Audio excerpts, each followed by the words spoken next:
everyone, welcome back to my channel. Thank you so much for clicking on this video. I hope you had a Merry Christmas and a Happy New Year. This being one of my first videos of 2021, I wanted to start off with a collaboration with my friend Anna. And today we're bringing you a video about expectations versus reality.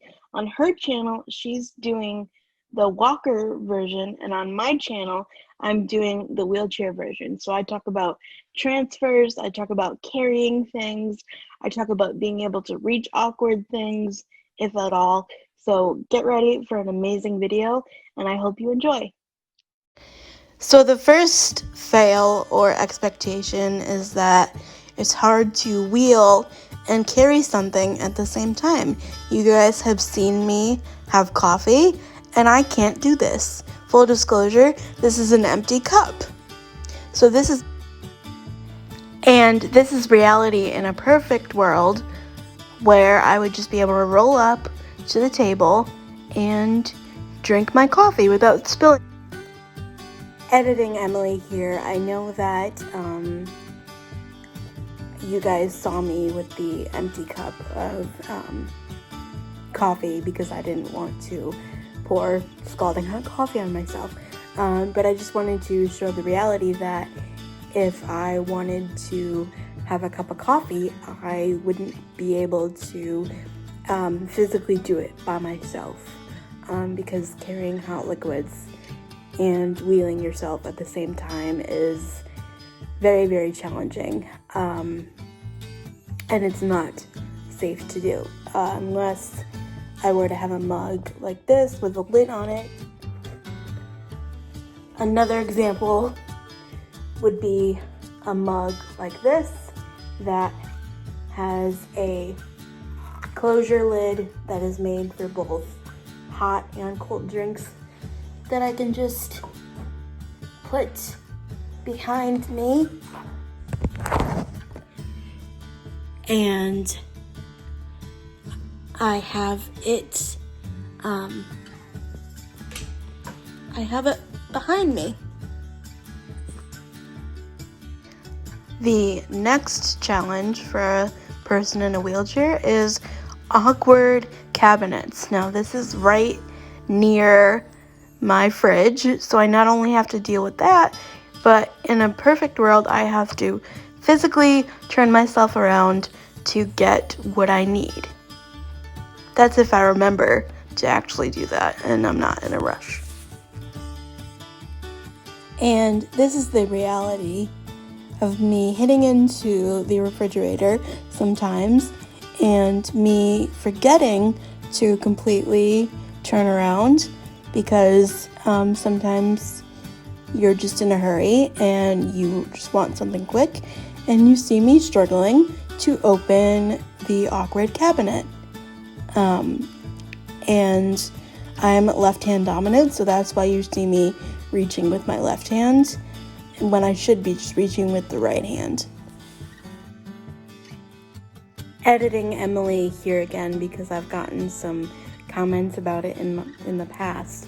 My legs do tend to stick out when I'm doing any sort of activity or when I'm, concentrating on something, and that's partly due to my tone, due to spastic diplegia, cerebral palsy, and that's also partly due to my wheelchair.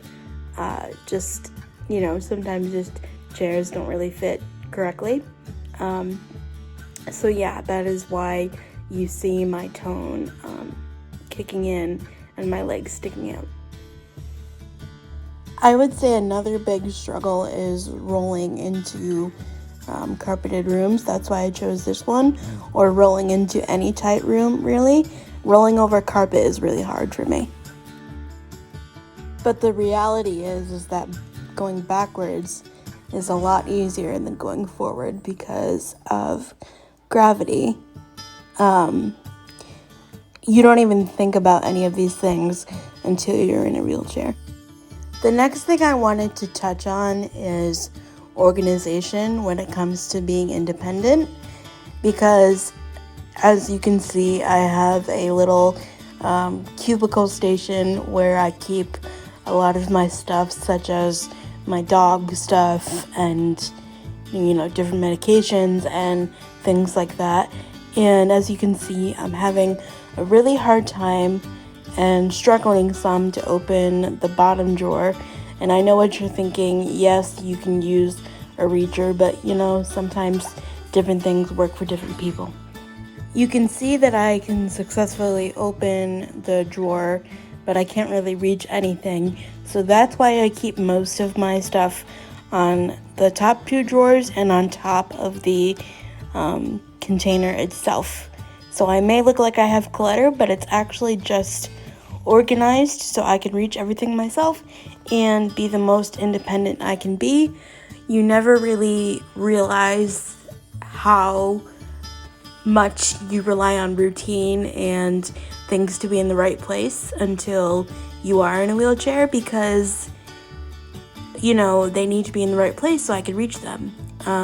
Even though I do have a PCA and I do have people that can help me, I also do still want a little bit of independence. So let me know if you guys have ever had that struggle yourself. To wrap up this video, the last expectation versus reality of being in a wheelchair that I wanted to talk about is transfers. And transfers is something that I struggle with. And this is a new chair to me. Editing Emily here, I found it way easier to talk this way than talking in voiceover. But transfers is something that you don't really think about. That is a new chair to me. I've only had it since, I'm filming this video on the 16th of December, and I've only had it since the 15th of December, but by the time you guys are seeing this, I've had it for a little bit. But what I wanted to bring up is that when you get a new piece of equipment, you have to kind of relearn how to do everything all over again. Like, you have to kind of learn your chair. It's like how my parents talk about, like, oh, your car's brakes are really touchy versus mine, don't do that. Well, my old chair that I'm using just for safety reasons while my mom is at my grandmother's, I know this chair. I know that I can get in and out of it from the recliner by myself. This new chair, I don't know if I can do that yet. And so the same thing with transfers. Like, I don't know if I can do all of those things yet. And that is a reality that we as wheelchair users have to deal with. Every chair is different. Every person is different. I know that I have some major tone and spasticity issues that cause me major issues that I have to deal with when it comes to chairs, when it comes to whatever.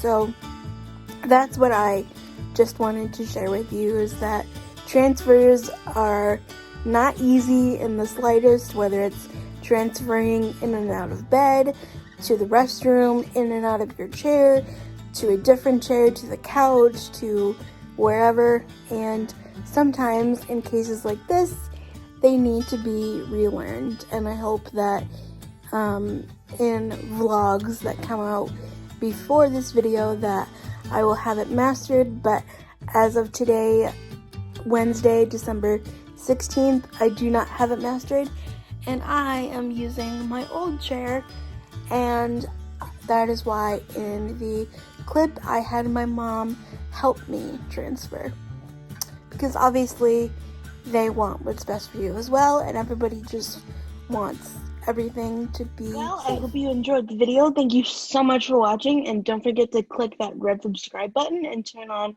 the bell notifications to get notified every time I upload a video. And thank you, Anna, so much for having me and doing this with me. And I will link her information in the description box as well as the pinned comment. Be sure to subscribe to her and tell her that I sent you. Have a great day. Thanks for watching. Bye.